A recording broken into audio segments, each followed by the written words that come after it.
No, no. Sí. El HD. ¿Quieres? No, tú está bien. Para... ¿Te pasa el cable? Sí. Sí, ¿quién va? Yo y después ella. Ah, ok. Después Sí. no le paso el Sí. cable. Sí. Gracias.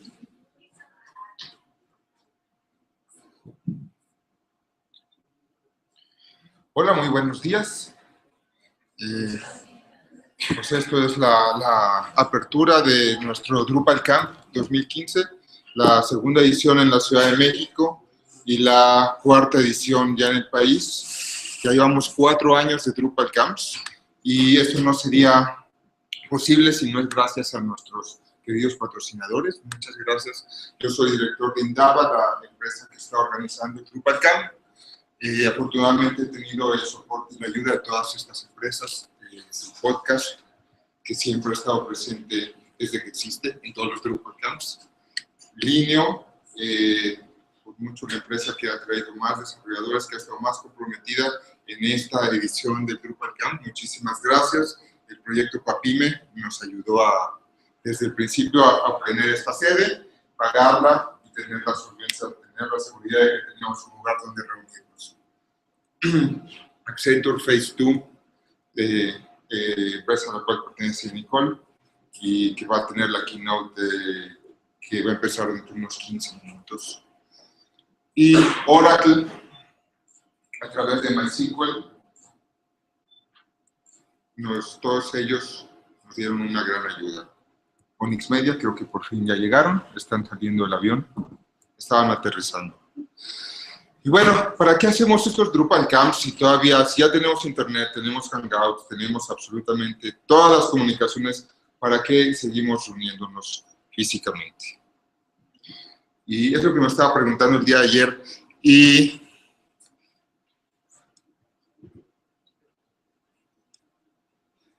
pensando en qué es lo que nos han enseñado los Drupal Camps. Por favor.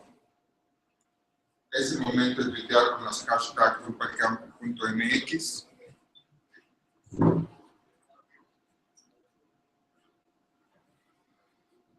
Unos pequeños anuncios administrativos. Es que no olviden contestar la encuesta de salida de empleo del Drupal Camp. Es una encuesta que estamos haciendo todos los años. Queremos comparar dos cosas, cómo va cambiando el mercado de Drupal en México, cómo van cambiando los puestos de trabajo. A las personas que deseen que su información sea compartida con las empresas que están ofreciendo trabajo en el evento, se les dará esta información a las empresas. Se hará una pregunta explícita para ello, si desean o no que se comparta su información. Y bueno, hay mucho interés de las empresas de contratar a algunas de las personas que vienen aquí. También tenemos una encuesta de satisfacción que nos sirve para compararnos un año tras otro. Entonces, ¿para qué venimos al Drupal Camp?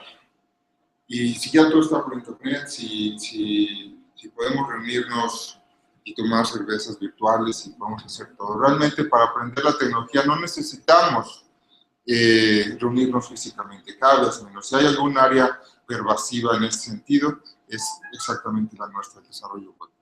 Pero parecería que el Drupal Camp es una fábrica de valores, como el open source. Es una comunidad que ayuda todo el tiempo.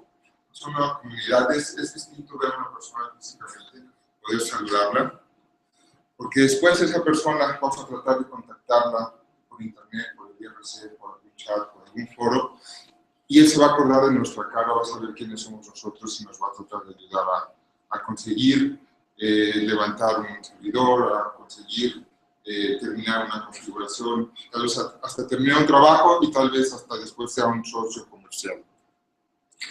Por eso creo que es una fábrica de valores también. Nos ayuda a rescatarnos por si hay algún hacker en nuestro servidor, por si hay algún hoyo de seguridad, por si ve algún peligro.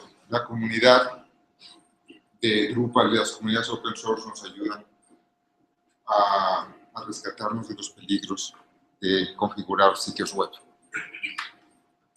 También es una comunidad que me ha enseñado a compartir porque aprendiendo a compartir Cada vez que compartimos el código con alguien más, generamos una persona más que nos puede ayudar a justamente los valores anteriores. Entonces, es una de las cosas que creo que vale la pena ver a la gente, estrecharle la mano. Y tal vez porque todavía no se han inventado los abrazos virtuales.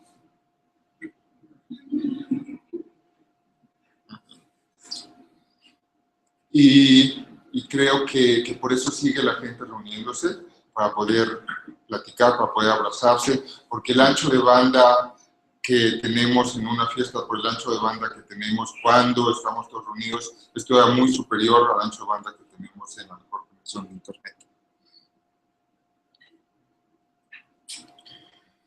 Tenemos ahora un nuevo miembro de la familia de Drupal. Drupal 8 nace el 19 de noviembre, después de 4 años y medio de espera.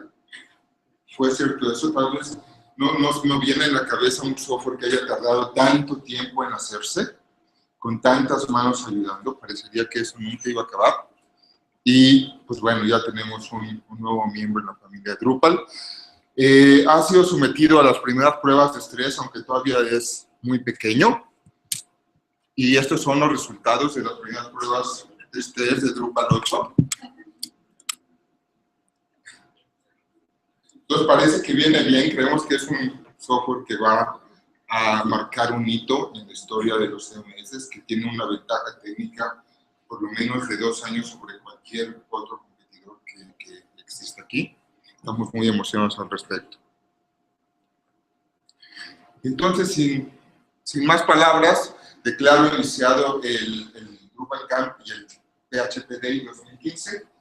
Voy a ceder el micrófono vía Hangout a Holly Rose de la Drupal Association, que ha estado esperando pacientemente desde hace media hora para tenerlos aquí conmigo.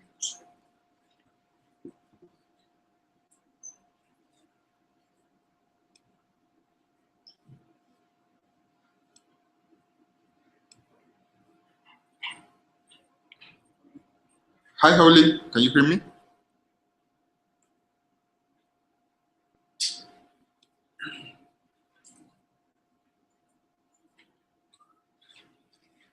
She can't hear me. Oh, I am mute. Happens to all of us. You guys can hear me? Yeah. Okay, good. Oh, hold on a moment. Hold on a second. Let me put you on the main screen. Hi, Minnie. Now everybody is watching you, but you can see them. I'm going to turn my computer so you can see the auditorium. That's good. It'd be weird to look at myself the whole time. Hi, Holly. They're all yours.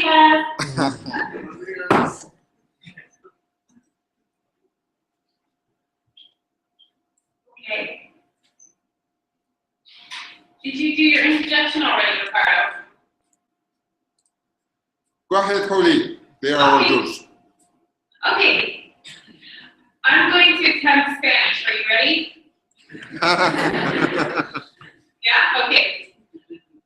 All right. Hola, participantes del Grupo Camp en la Ciudad de México.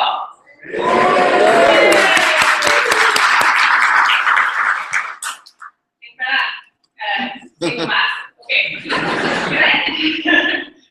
Gracias por invitarme aquí hoy. Estoy muy feliz de ser parte de esta conferencia y compartir en tu día.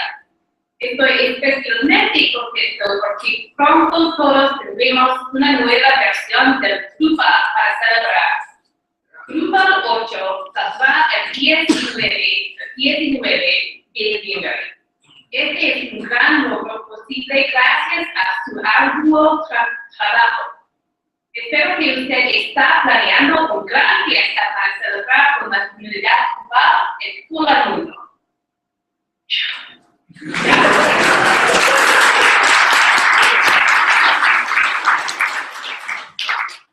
Okay, this is all my Spanish.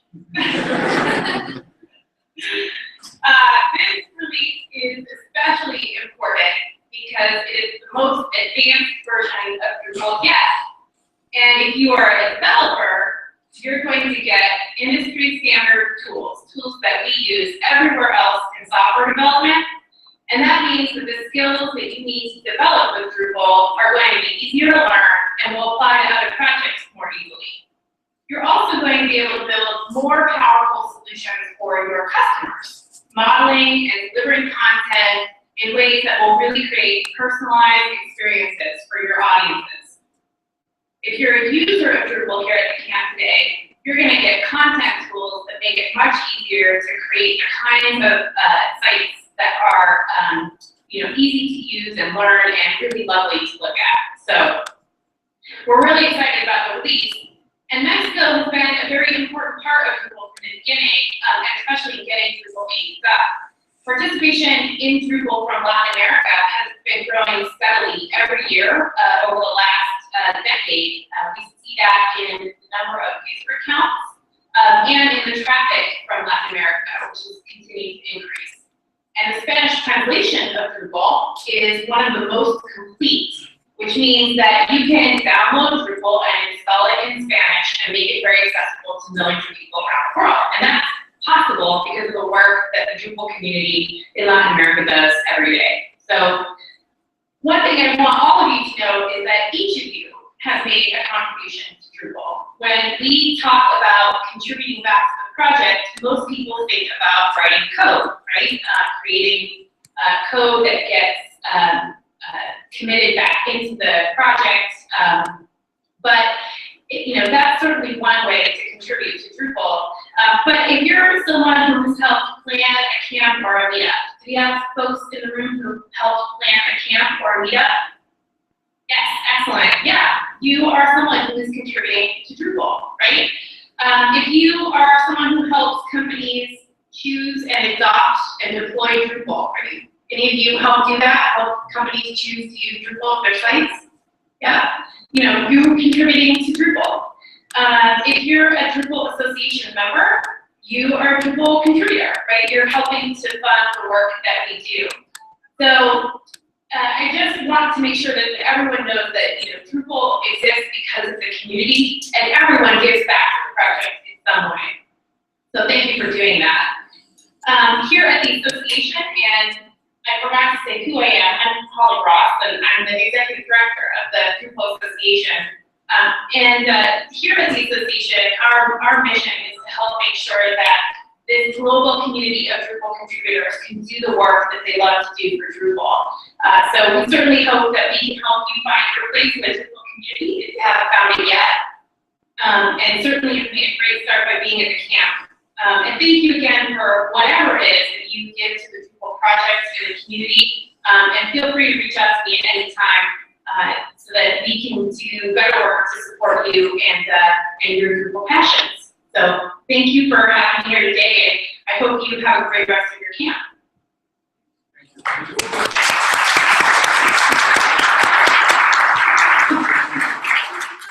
Thank you very much, Holly. An excellent day. Yeah, you too, guys. Thanks.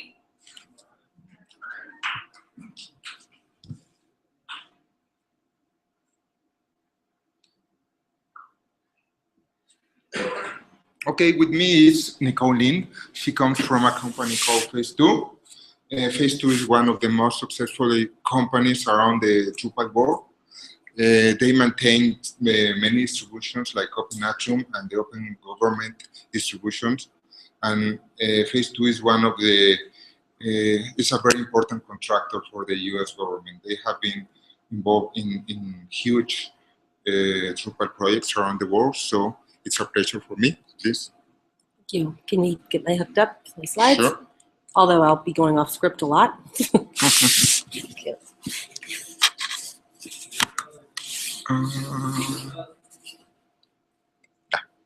it true?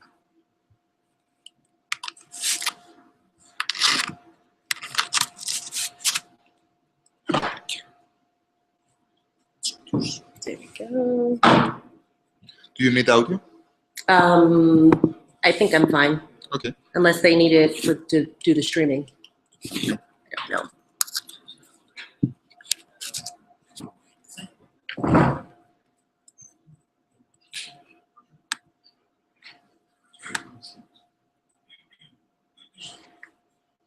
There we go, we're all set.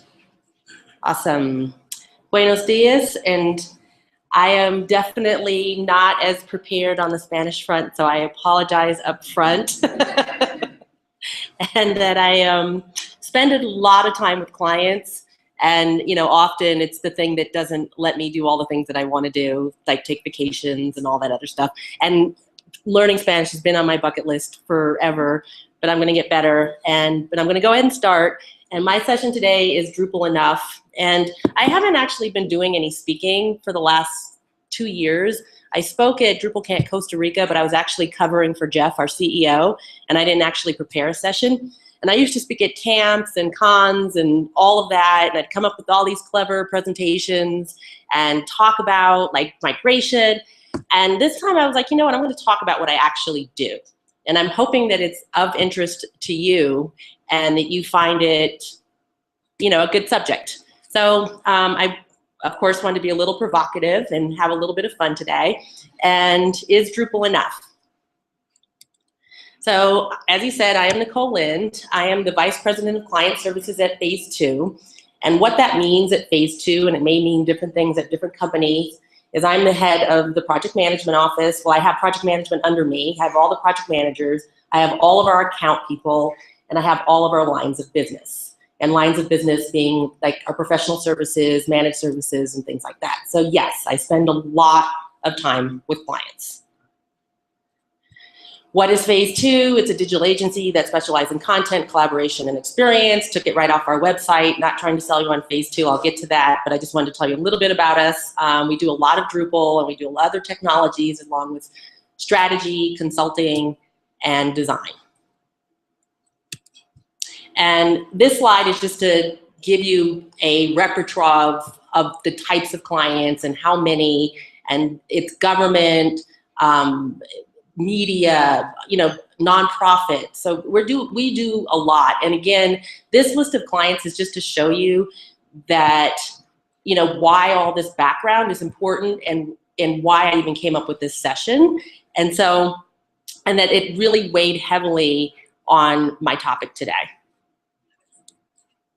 So again, this was not to tell you or sell you on Phase 2, but to tell you why I chose the topic as Drupal enough.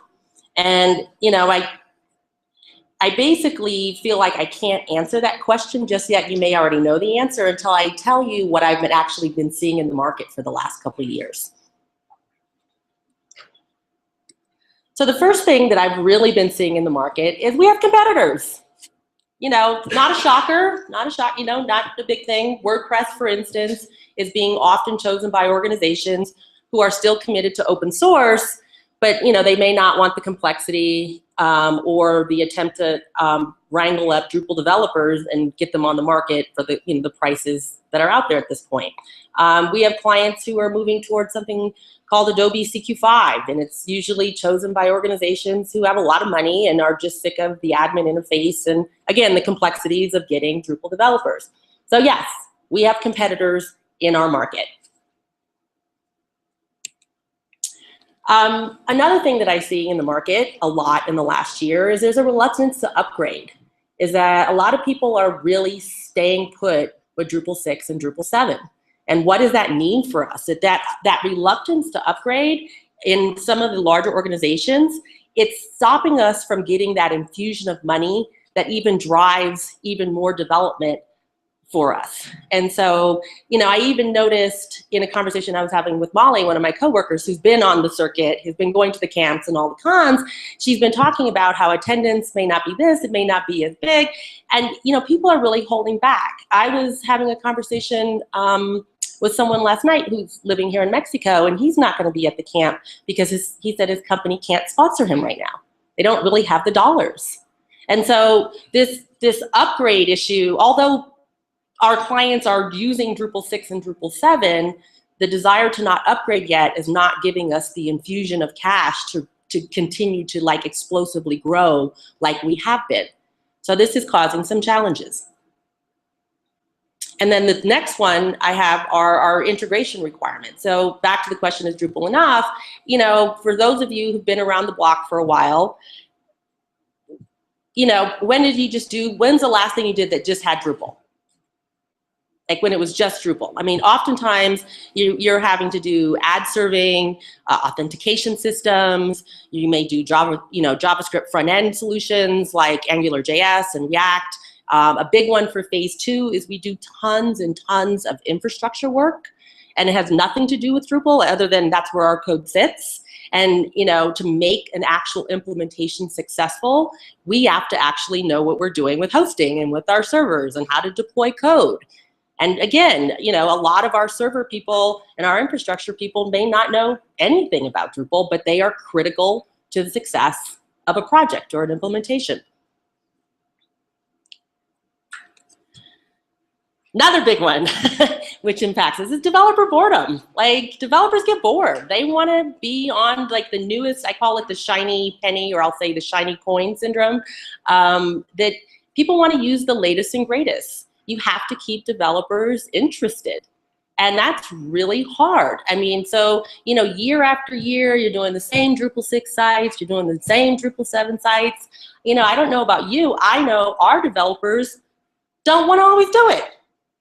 You know, they do it, but they are always like, when can I get the latest and greatest? When am I going to get a D8 site? When am I going to get an Angular? When am I going to get this? You know, so it's just, this is like a really big issue that I see in the market that is really impacting us in the Drupal space, is that people get bored. And the fifth one is, in my arena, is what I call the white glove service, is clients want to be pampered. They want to be partnered with. And that, you know, it's not enough to just say, oh, I have some Drupal development. You know, you got to throw in some project management. You may have to throw in, you know, account management if you have big accounts. You may have sales. And, you know, I don't know what it's like down here, but in the US, contracts are painful. So we may have had a love connection, this great thing with the client. We see eye to eye. We know what we're doing on the implementation. You know, it's all good. And their procurement or legal office comes in and squashes us like a bug. No, we don't care. We don't care about your Drupal. Like, they are just like, don't care. Like, we want it the cheapest price it can be. We don't, it is like so frustrating. So once again, you may have this amazing situation where you're going to build some awesome thing, and it's just not enough because you don't have the project management, you may not have the sales, you may not have the legal support that you need to actually make something happen. So these are the issues that I'm actually seeing with Drupal to make me ask this question, is Drupal enough? And so as I pondered this question, guess what? No, that is not. It seems pretty obvious to me that it's not enough. And that, and I think a lot of you may have already known the answer if you've been around here for a while and you've been active in the community. And that even if you're a teeny tiny service provider, you are grappling with one or some of the issues that I mentioned in the marketplace. Even here in Mexico, we're dealing with it in the US, and I know you're dealing with it here. And so this actually, as I said, I think applies to just about everybody. And this is why I'm saying that Drupal is not enough. So what are we going to do about it? I'm not going to just kind of define, here's the problems, I'm putting the mic down and I'm out of here. Okay. So I do have some recommendations based on my experience. And I'm, like I said, the people who know me, I'm a straight talker. So, you know, I get more real as we go. So back to competitors are real. And how do we deal with that? So know where your Drupal site sits. And what do I mean by that? Is it on its way in or is it on its way out? And yes, not everybody is all excited to have Drupal. It may be on, you may actually get picked up to do some work on something that's out the door. That's a hard pill to swallow. We have a really big client in San Francisco that I will not mention the name, that is very, very well known, and we're the on the way out the door vendor. And it doesn't feel good. And so, you know, but just know where you are, because sometimes you land in a job and you may not know that it's kind of the not in favor anymore. And when it is in favor, it's great. When you're like the new kid on the block, you are the shiny coin coming in, fantastic. Your biggest worry is, do I have the right people? Do I have enough people? Can I supply this? But when you're on the other end and you're coming in when it's kind of on the way out the door, or it's questioning, or there's stakeholders that don't know if they want to invest in this anymore, know where you're at. The next one is, who is your champion? Like, usually Drupal is inside of an organization because there's a champion. So my favorite story here, big client, Time Inc., they put out, you know, People Magazine and InStyle, all the stuff that, you know, at least in the US, when you go to the dentist office, it's all on the table and you could read the magazines. And there is a champion there who has been at war for several years. They hired someone from Microsoft who was like, you can't, like, they were trying to get everybody off Drupal. They brought in a really high-end professional services company to advise them how to get out of Drupal. And so our champion has been fighting. And he called us up one day and said, look, People Magazine has a problem. I need you to come in and do what you guys do so that I can, like, continue to prove that this platform and this technology really works for us. So in that particular case, it really worked. We know who our champion is. And I recently heard that the Microsoft lady got fired. And so it's really great. And so that's a war that we won, but we don't always win all of them. And we don't always win all of them because of the next thing that I'm going to mention, is that you have to make arguments that when Drupal is in question in the organization that you are working with, it's how do you map the tools of Drupal to their actual business requirements? We sometimes forget to do that. And then we have to make real cases for how we're going to actually meet their business problems. Not just, oh, Drupal, you know, from the technical standpoint. People want to hear how you're actually going to solve their business problems with these tools. So have your arsenal of, you know, ready comments about how that's going to happen. Sometimes it's full documents, a full set of requirements on how you do that. You have to make arguments on the cost to migrate and train when they're moving off when they're trying to move to another solution. So the big client in San Francisco who is doing an Adobe implementation I don't think that they've thought about the cost. They thought about the cost of the software. They haven't actually thought about the cost to, like, the entire rollout, the migration, the retraining of their entire staff. And that once you start to kind of, in a very nice, friendly way, bring up the cost to actually migrate, that actually helps a lot. And then finally is find out why Drupal is out of favor when you're in an organization. And the number one reason why I often find Drupal is out of favor is a really crappy admin experience. I'm not kidding you. That is usually the reason. People are just not happy with the admin experience. The end users are complaining and they want a better, more user-friendly admin experience. That's usually the thing. So guess what? If you're a provider, a service provider, why don't you make a few investments on getting a better admin experience? It's like, and it's really as simple as that sometimes, is to put a few bucks and some time into giving the end users of that system a better user experience. So those are my recommendations for dealing in a competitive landscape from a business side. Reluctance to upgrade. The most obvious recommendation is to pick up some managed services engagements, while we wait this out. While people are deciding, to go to Drupal 8 and then infusion of money comes in, pick up some support agreements. I mean, I'm looking at a lot of firms everywhere and I'm seeing them do managed services, like pick up some D6 sites or D7, wait it out, get in there and be supporting what they already have and be ready to present to them, oh, look, this is all the cool, amazing stuff you could do with Drupal 8. But once you already have them as a client, it's a lot easier to do that. This one's kind of a little bit counterintuitive because, while the dollars may be small, this is a great time to make investments in your training of your people and of yourself. This is a great, great grind to do it. Because when in fact, say there is more Drupal 8 work on the table, we need to actually know how to do it and know how to take it. And this is the time when you may actually have time to do the training now and to spend the time doing it. And so, our immediate reaction is to stop spending money and time, but this is actually, you should do the opposite right now. And then finally, it's diversify your offerings. And what I mean by diversifying offerings, I'm not implying technology. I mean, I could be. For phase 2, it implies that. But it could imply just, you know, content strategy. We're going to also do design during this time. We're also going to do some consulting. You know, we're going to, you know, do other things than just code builds for Drupal. And, you know, because and actually to make a successful business launch of a Drupal site, it takes so much more. And there are a lot of other areas to provide services to clients. So back to the integration requirements. Again, as I said before, invest in training. And there's a little bit of a slight different angle on this one. It's not just invest in training, but invest in training that you're willing to potentially take, you know, a lower cost on something that you would normally want, you know, top fees for. And because you're trying to learn something new.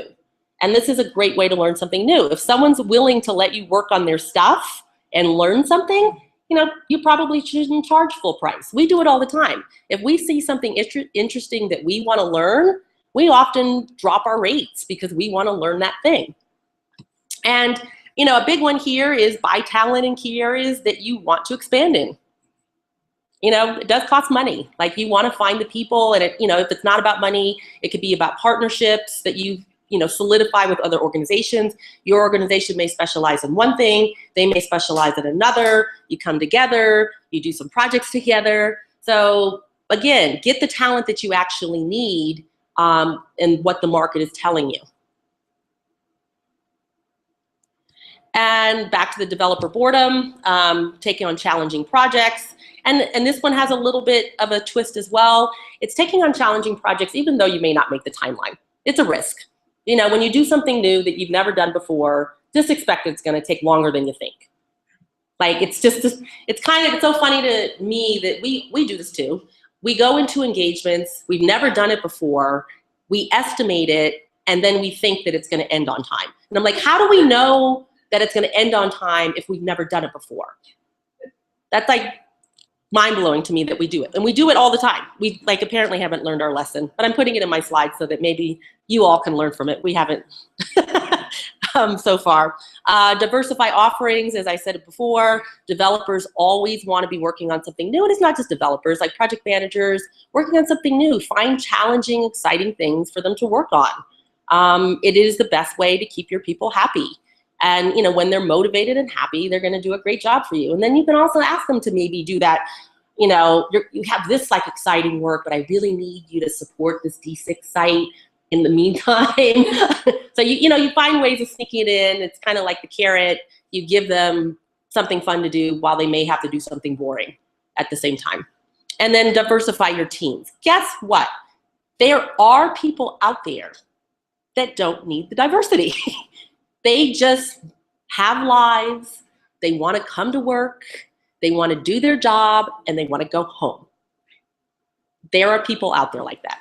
You don't need to have an entire team of superstars and people chasing the shiny coins all the time and all the people who have to be on the bleeding edge. Look for people who actually have lives too, who have a balance, because those are usually the people who don't mind doing the maintenance, day-to-day grunt work, and who can kind of keep the machine going while your bleeding edge people are out, you know, running off into the sunset. So, you know, diversify your teams. Look for regular people who just like to have a life and just go to work. That's not a bad thing. And number 5, again, white glove service. And what I mean in this case is diversify your teams. And diversifying your team in this case is not the content of the work, it's the people who are on the projects. I have seen a single project manager transform the lives of an entire organization, transform the lives and outcomes of the most difficult project. I mean, if you have a team of just developers only, yeah, it can work, but not having the client customer facing people in a team really, really hurts you. Really hurts you. And that, you know, and another thing that I mentioned in here in terms of that I forgot to mention, and I just want to backtrack and I can't go back to it, is another way to diversify is products. It's not just services, it's through products. And I know, there are some people in this audience who are also working on it. And as Ricardo mentioned, phase 2 is known for Atrium and our gov work, and we've built a product on it. And we have a new product called Fable. And this is what we do with our time to be diverse. And it also allows us to be diverse in front of our clients so that they may not want a regular Drupal build, but they very much may, want Atrium or one of our, one of our products. So, diversify your teams with customer-facing people, and the customer service stuff really, really counts. And, the final thing that I would say on that is that I've worked on projects, and oddly enough, when there is a relationship with the people that you're working with, that you're doing the work for, you kind of can screw up more. Do people get that? Like, you could have the most excellent, sound development practices. I am following all the best practices. I am blah, blah, blah, blah. And at the end of the day, if your client likes you, believe me, those negotiations around schedule, those negotiations around the prioritization of bugs and what's going to get fixed for launch, all get real easy when they like you. Big, big thing when you think about diversifying your teams. It is simply not enough to have a group of Drupal developers by itself. But I mean, if you want to get, if you want to play in a big space, it's not enough. So, overview. There are some commonalities that go across everything that I'm saying. And the common patterns across everything that I'm seeing in the market right now is training and investment in your people. Shocker. Taking on challenging projects and always pushing to extend skills and knowledge. Again, not shocking. Make sure your tools are actually solving real business problems and be prepared to walk away when they are not. That's a huge one. We sell a lot of Drupal, but guess what? We have done some WordPress sites. I am not ashamed to admit it. Not ashamed, because simply put, there are just better tools for different business situations, and you have to know what that's the case. When you try to slam like a square into a round hole, you're going to end up hurting Drupal. Like, just make sure that you are having the right business cases for when you're pushing, your tool set. Along the same lines, hire the best talent for the job. And it doesn't mean the best people, like the rock stars. It's not that. It's that certain jobs require certain types of people. When I mentioned finding regular people to do managed support because they don't need to have all the shiny, coins all the time. Those are the right people for the right job. So always look for the right talent. I said it before, make sure your teams have access to soft skill people like project managers, account managers, salespeople, legal people. This stuff is critical to making projects go well. And I cannot emphasize enough how many times I've been squashed by a procurement office, even though I'm having a deep and profound love affair with the client itself. But their procurement office is like, no. And, as I said before, diversifying your offerings and your teams. And I think that's the biggest takeaway. It may seem counterintuitive at this time that in order for Drupal to really flourish and be amazing and awesome as it is we have to diversify. So, there's kind of like a twist in my presentation is Drupal enough? And it's not. But the beautiful thing is that we actually have to be diverse in our approach to actually make it as full as it is. So, implications for you. And I need to get my glasses on because I'm going to go off script in a minute. The implications, here I am. I'm the Senior Vice President of Client Services at Phase 2, speaking in Mexico, and about what I see in the market. And what possible relevance does that have for you? There's some relevance. Drupal is more mature, and clients have become very, very savvy. And in that savviness, they want more for their money, and they want more than what they've been paying. Like, so it's, yeah, so if I say it's $100, they want the same that they got for the $100, but more. They want like $200 worth of work. So, you know, they're getting very savvy, and they're starting to really understand how to manage their Drupal and what it costs and where they can get it. It's phenomenal how sophisticated they've gotten. And there's also letting the procurement offices know. Clients are also fighting internally for the best solutions and budgets. As I talked about Time Inc., they were at war with their solutions. And they're also, the thing at Time Inc., they're an interesting client. A big one is often when I walk into an engagement, there's usually more than one CMS. They happily run Drupal and WordPress at the, you know, in the same organization. They're just picking which one works. I had another situation at Ann Taylor. They make the women's clothing in the United States, and they had gone through and basically for their HR, their human resource system, chosen, oh God, what is that, Microsoft? SharePoint. They were ready, they locked in with the vendor, they hadn't signed the contract, and we went and did our magic of convincing them, you know, Drupal is a better tool. It wasn't even Drupal, we didn't sell them on Drupal, we sold them on Atrium. And they actually bought it. So that was like a big win for us.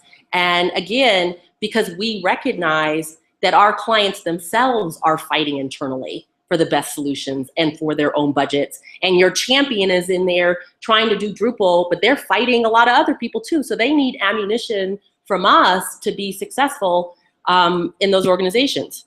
And this is an interesting one, and that larger agencies are taking a real interest in open source. I mean, I think we've all seen it. You know, I show up at camp, I'm like, wow, they're sponsoring? Like, wow, that's deep. And so that's changing the landscape. And, you know, using my Time Inc. example, you know, PricewaterhouseCoopers came in and did the Drupal architecture. And I was like, really? Like, how did that happen? So this is the landscape we are dealing with. And here's where I go off script a little bit, is what this has to do with you. It's actually putting our market in the US is putting us at your doorstep. So I'm gonna be super real now. It is putting us at your doorstep. Our clients are demanding more and more and more. And one, we don't always have the people. So 2 years ago or 3 years ago, Enzo's here, we've established a really successful, we've had some bumps, but a really amazing, successful working relationship with a Nexus IT in Costa Rica. And that was not even driven by cost. That was just driven, we needed people. And we wanted people in our time zone. So you are so uniquely situated from a time zone perspective. I am essentially stalked by Indian firms, stalked. And I would so much rather keep it in my time zone because that's what my clients need. It has nothing to do with, like, well, I'll get to the cost issue, but it has nothing to do with cost. It has all to do, I need people that I can put in front of my clients at the same time that they're at work during the day. That's a big, big thing. And that, you know, Major League Soccer is a client of ours. And we actually did their site for Mexico, which was like a amazing thing. And for them, they just called us and they were like, we give up. We can't find anybody. We can't find anybody to service us. That's a big deal. I mean, that is one of the hardest things about doing Drupal is the talent is so hard to acquire. So once again, we are at your door here. Why I am here? Because we always need talent, no matter where it is. The other thing about your unique position and your time zone and your skill set, and that I will go back to real quick, the things that you can do is I talked about the common patterns. These were common patterns, you know, maybe you were taking it as for like the US. These are the things that we need from you as well. These are the things that we have to do, and these are the things that you have to do too, if we're gonna work together. It's these common patterns: training and investing in your people, taking on challenging projects, making sure the tools work for the actual business problems, hire the best people, for the job. Make sure your people have access to the soft skill people. Diversify your offerings and teams. This applies to us as much as it applies to you. And in a partnership with you, we need all the same things. And I met one Indian firm who did come to me. What was interesting is that they came to me from that angle. They came with all the soft skills. They knew kind of, they knew our business model, and that was really compelling for me, my interest. But guess what? I said, you're not in my time zone. It's like my clients can't talk to you. So, and then the last thing that I would say, before I take questions, is that, I've had a few trips down to Latin America, and I have just met some of the absolutely most amazing people and developers, and you guys are like way more than enough.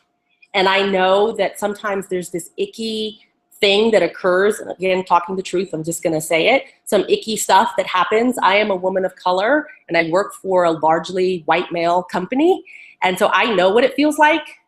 And so to come down to Latin America and do business with you, it comes from a place of, absolute respect and, just, heartfeltness. And, I've always, it was funny, Enzo, who's in the audience, told me 2 years ago when I was presenting in Costa Rica, is he, said our people sometimes don't want to post to Drupal.org because they, are not feeling confident. Like, feel confident. You guys are like rock stars. Amazing. The work that Nexus has done for us has been phenomenal. Yes. It has been absolutely phenomenal. They are on the front lines with our clients. We don't hide them in a closet and shelter them with the project manager. Like, we don't pretend that we are not doing business in Costa Rica. We don't pretend. For me, it's about respect.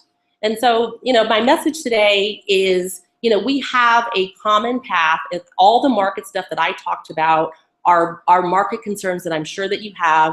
If you didn't know that you had these market issues, please pull me aside. I can talk about it. And, I would just, love the opportunity to work together. And, I'm going to take questions. I wanted to leave a few minutes. And if anyone wanted to ask me about anything else that I've noticed in the market or questions or concerns, please. Thank you.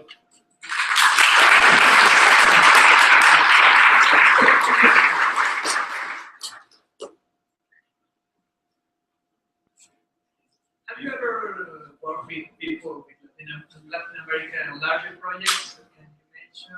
Oh. What kind of work we do, or the developers here in Mexico or in Latin America can do with some projects? So I'm going to be completely honest. They do everything we do. We do everything we do. And so we have multi-million-dollar projects, and our Latin American developers work on those projects with us. So, there is no division of labor. When we went out looking for talent, it's just talent. It's not talent in Latin America, it's talent. And so, they do what we can do. There is no distinction. And if you talk about the third-party integrations with other technologies, can you mention some examples? So Molly Burns, who is here from Phase 2 as well, we have a very large client that I think that all of you would know, the United Nations. And I don't know if we'd call it a third-party integration, but it would be some non-Drupal. You want to share a little bit about the work we've done in the UN? So with the UN, we developed several different APIs that took their content from the Drupal site and actually made it available to integrate with both anyone on the web and also with an authentication system that we developed using a completely different technology around having responders in the field being able to check in to say, hey, I'm here at the earthquake zone, who else is here? And so, that's like one example that we did with the UN, but it involved a lot of integration between a lot of their existing properties, keeping their content kind of flowing.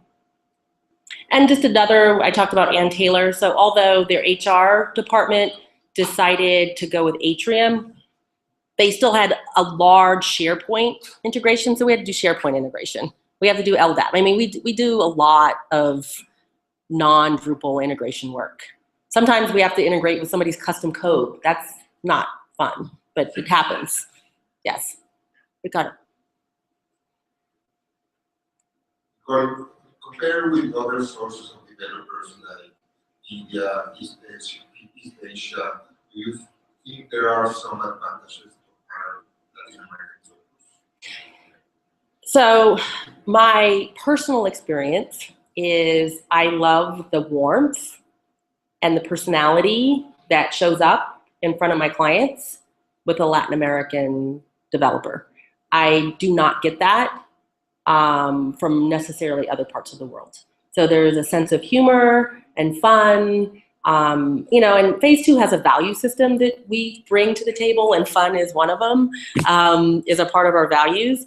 And so there is warmth. And again, I told you one of the biggest things about what gets you over with the client is if they like you. So I like to put people who are likable on my projects, and you are all very likable.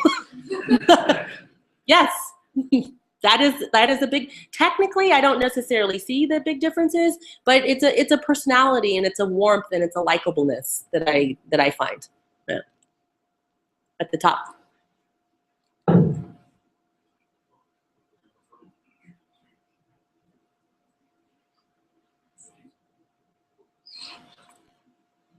Excuse me, good morning. I would like to know your point of view about learning, teaching, what kind of method, institutional, free learning, or to become a big developer with talent, with creativity. Ooh, that's a hard one. Let me repeat. My point of view on learning for developers, like how that learning should happen. Yes, in general. Oh, in general. Okay. I'm a big proponent of on the job. It's hard. I mean, you can go. I was just in Portland a week ago, last week. I can't remember. So long ago. Just in Portland, and we were talking about all the code schools that are opening up and how people are avoiding going the traditional university route because it's so expensive. At least in the United States, it's obscenely expensive. And so if you want to become a developer, there's actually easier ways to do it now to avoid having to get a bachelor's degree. You can go to a coding school. So these coding schools are places that you can learn to code and learn to only code. And it's a fraction of the cost of a university education. And then what happens is we take those people who are graduating from those coding schools and we put them in on-the-job situations. And strong mentorship needs to be a part of it. I mean, phase 2 is dealing with that right now. We're trying to figure out how to bring more junior, less experienced people in and how to teach them. And, you know, back to the soft skills. So, you know, I didn't talk because it's not a part of my presentation. I look for senior level developers who can teach. So some of you may know Stephen Merrill. Stephen Merrill used to be a teacher. He's like the most amazing DevOps guy, like amazing, but he used to be a teacher. And he's, you know, so I look for that in real senior level people so that they can give that to the more junior people on the job. You know, it doesn't really help us to have a, you know, a rock star who doesn't want to teach or doesn't want to share their knowledge. So I look for that when I hire, for people who like to teach and mentor and on the job. So hopefully I answered. Thank you.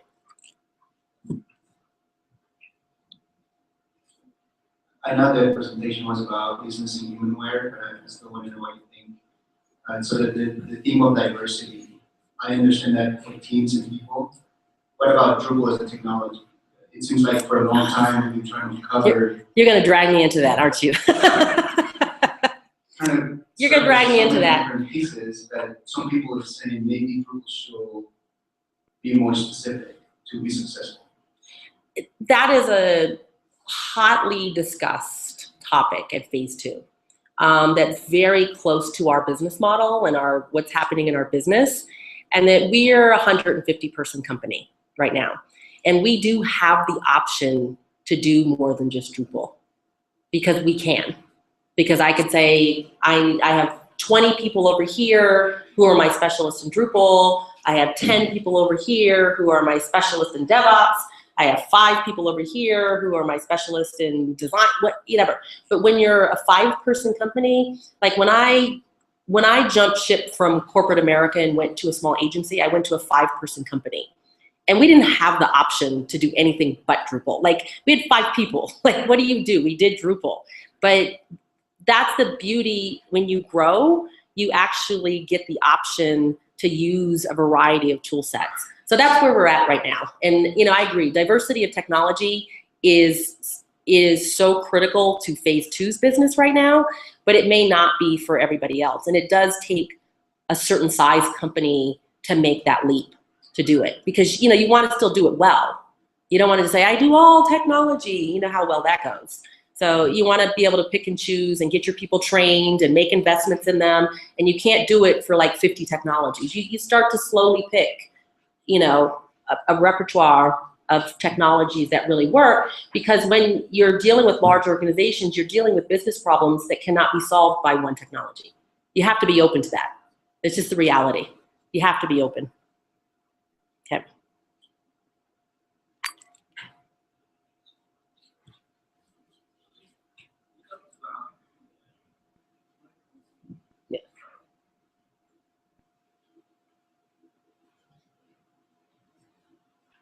You talked about you have a group of diverse teams. I want to know, how do you integrate them? I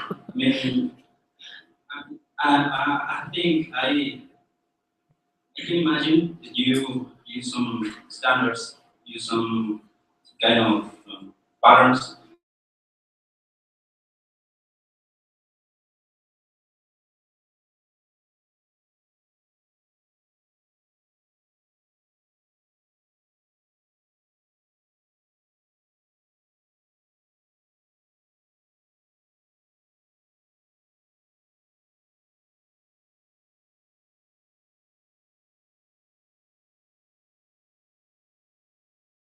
Right now for us, I mean, truly the top of the list.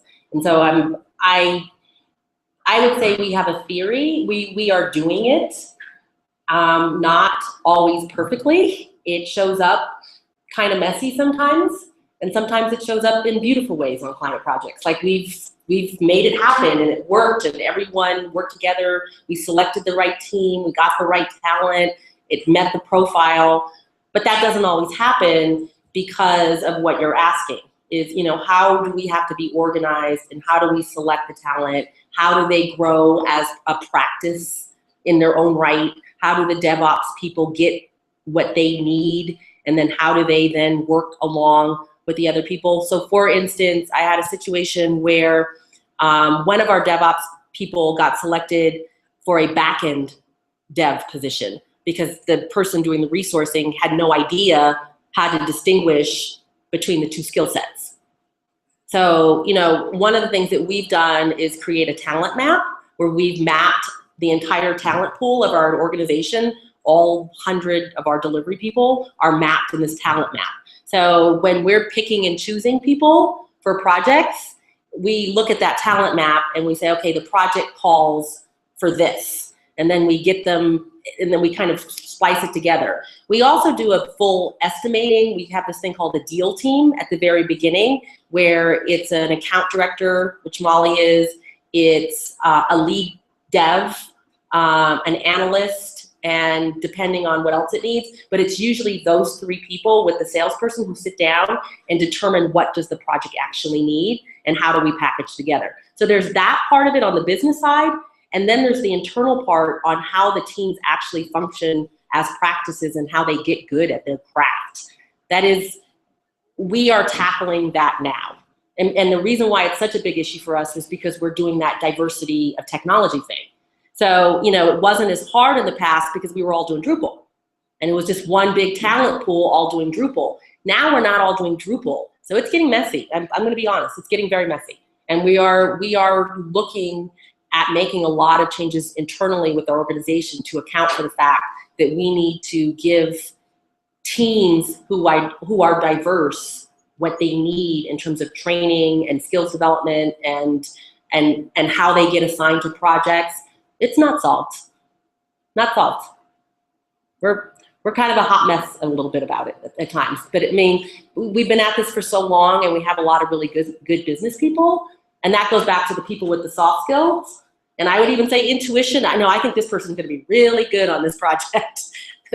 That's a Molly approach. So the people skills part of it is we sometimes are picking people and putting them on projects because we just think they're gonna be a good fit.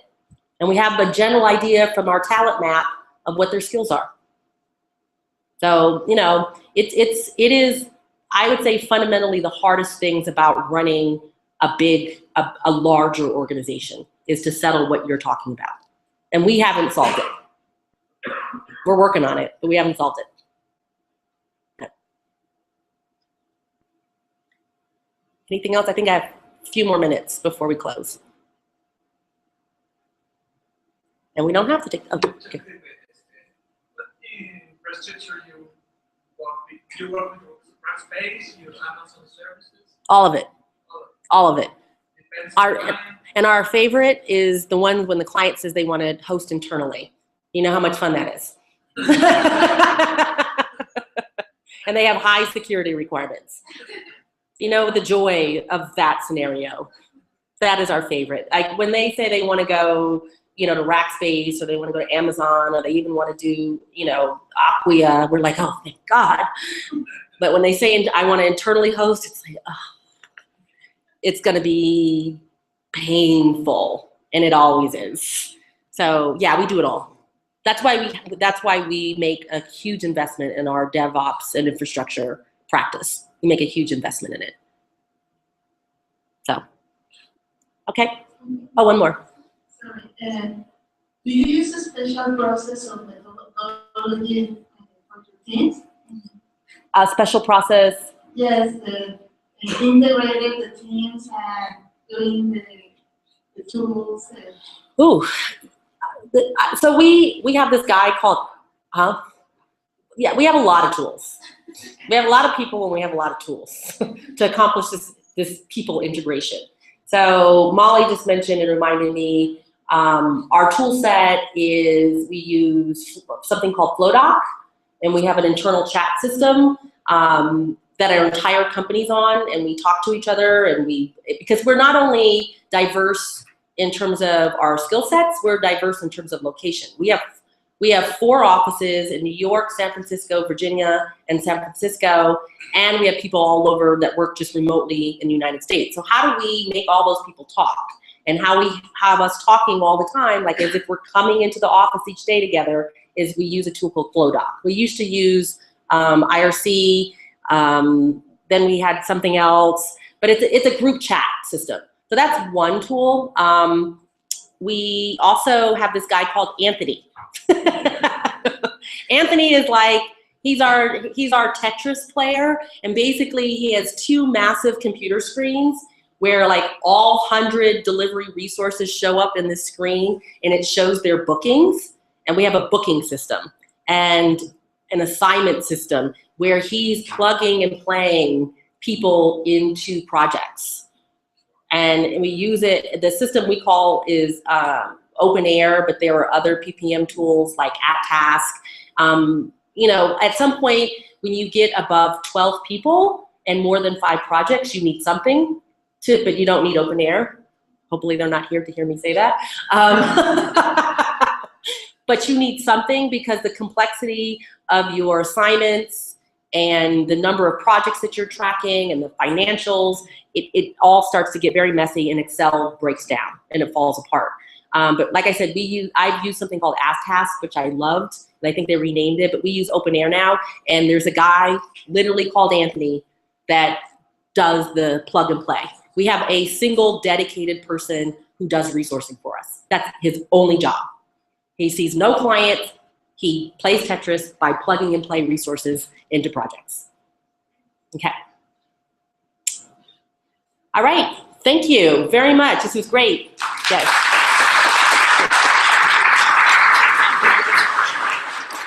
Thank you. Please don't move. Vamos a tomar la tradicional foto grupal del Drupal Camp. Allí están perfecto.